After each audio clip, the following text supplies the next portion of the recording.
Depuis des années, et particulièrement pendant la guerre froide, différents acteurs rivalisent pour conquérir l'espace.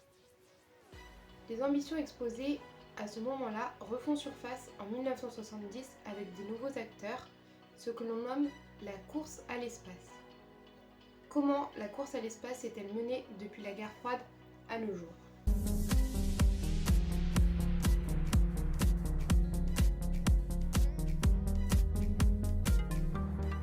Ici, c'est de l'histoire, de la géographie, de la géopolitique et de la science politique.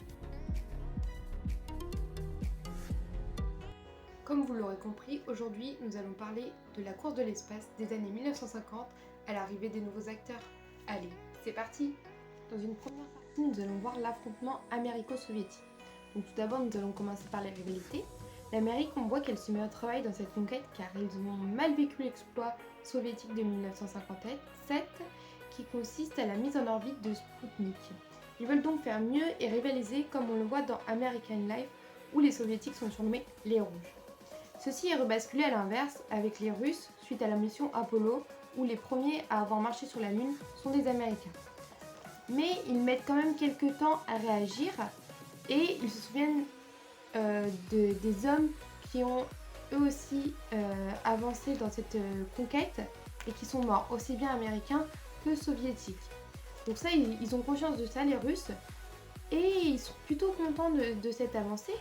Mais c'est un peu bizarre, c'est un peu surprenant parce que ce sont les adversaires et en temps de guerre, ça ne devrait pas vraiment être le cas dans ce contexte de guerre froide. Donc nous allons pouvoir voir qui en fait sera la meilleure des puissances dans cette compétition de guerre froide et même de conquête à l'espace du coup.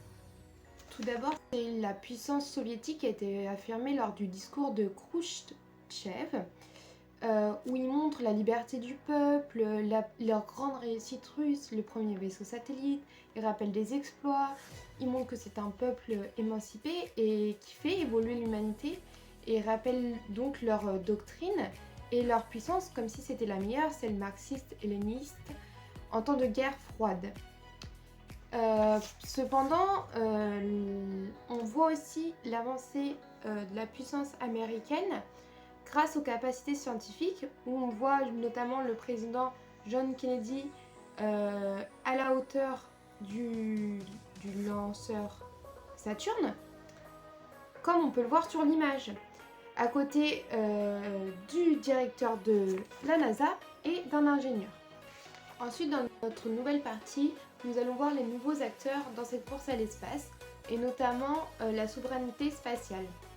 Donc d'après le discours que nous avons vu juste avant, seuls les soviétiques seraient puissants et grâce à leur politique et leurs moyens mis en place. Cependant, le programme chinois installe aussi d'autres compétiteurs dans la course à l'espace, car les Américains le perçoivent un peu comme de l'irrespect face aux découvertes ou même de la confrontation. En effet, il y a eu un traité mis en place, le traité de l'espace extra-atmosphérique, en 1971, mais les Américains pensent que ça va faire un peu comme la colonialisation de l'Afrique, où de nombreux pays ont été exploités par les pays développés. Et ils pensent vraiment que nous allons nous retrouver dans ce schéma et que les Chinois n'auront rien à faire de ce traité, car pour eux, rien n'arrête les Chinois. Maintenant, à ce moment-là, c'était la guerre froide qui rivalisait un peu les Soviétiques et les Américains, mais les Chinois entrent de plus en plus en compétition de envergure mondiale. Cependant, il y a aussi l'Inde qui veut aussi montrer sa supériorité car elle a longtemps été en retard. Donc c'est un moment pour elle de montrer qu'elle est aussi capable et compétente, comme le montre le directeur de l'agence spatiale le 11 janvier 2019 avec son programme d'un homme qui marcherait sur la Lune. Cette histoire de souveraineté, elle crée des tensions géopolitiques qui peuvent avoir plusieurs envergures, qui passent de l'accès à l'espace à celle sur place. Donc pour l'Europe, elle, c'est assez difficile de se faire une place parce qu'il y a quand même de l'entraide entre les pays européens, mais elle est un peu plus faible face à la concurrence, donc notamment celle qu'on a parlé, en particulier l'Amérique et les Russes, mais aussi les Chinois qui entrent en place et les autres pays qui veulent aussi se développer dans cette conquête à l'espace. Donc peut-être ou peut-être pas que l'Europe montrera sa souveraineté dans l'espace. Par ailleurs, dans cette seconde partie, nous allons voir les enjeux de la privatisation de l'espace. Ainsi, l'investissement est multiple dans l'espace, parfois au détriment de certains pays, car les sociétés privées s'ajoutent à la course. Les acteurs publics comme la NASA, qui appartient aux États-Unis, ont du mal à se justifier aujourd'hui car c'est plus un effet politique dans le New Space et moins intéressant car le fonctionnement de l'État est souvent remis en cause dans de nombreux pays. Donc investir dans l'espace c'est plus difficile car il faut avoir une vision du monde commune et collective qui est difficilement faisable parce que ça crée toujours des débats et des tensions. Donc le progrès c'est source de problèmes mais ça peut être super bien d'un autre côté pour faire progresser le monde. C'est pourquoi la question d'agir dans le domaine privé se pose car elle se détache des opinions publiques dans le seul but de faire progresser l'humanité.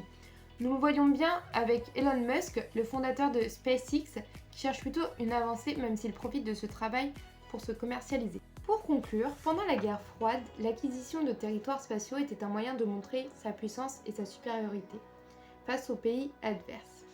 C'est comme cela qu'a commencé la course à l'espace, puisque chacun par la suite voulait affirmer la souveraineté spatiale. Cependant, la course à l'espace doit être indépendante d'un pays qui lui a vécu une histoire. Or, l'espace correspond à une avancée scientifique internationale où les pays doivent coopérer car ils y appartiennent tous. Enfin, la privatisation de l'espace apparaît pour faire avancer la science et faire un petit peu moins de conflits. Nous pouvons donc nous poser la question maintenant, faire une ouverture sur la manière dont les pays pourraient se mettre en accord pour conquérir cet espace et pour voir le même avenir de l'espace.